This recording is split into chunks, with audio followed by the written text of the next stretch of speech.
তিনি ছিলেন নিপীড়িত শোষিত মানুষের আশ্রয়স্থল, ছিলেন শেকল ভাঙা মুক্তির অগ্রদূত, ছিলেন কর্তৃত্ববাদ ও সাম্রাজ্যবাদের বিরুদ্ধে সোচ্চার। তিনি ছিলেন শান্তির স্নিগ্ধ পায়রা। 23 মে 1973 বিশ্ব শান্তি প্রতিষ্ঠায় তার অনবদ্য অবদান পায় যোগ্য স্বীকৃতি। বিশ্ব শান্তি পরিষদ জুলিও কুরি শান্তি পদকে ভূষিত করে জাতির পিতা বঙ্গবন্ধু শেখ মুজিবুর রহমানকে।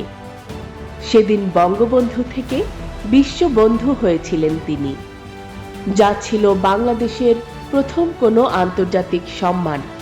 জুলিও কুরি পদক প্রাপ্তির 51 বছর পূর্তিতে গভীর শ্রদ্ধায় স্মরণ করছি ইতিহাসের পাতায় চিরভাস্বর মহাপুরুষকে।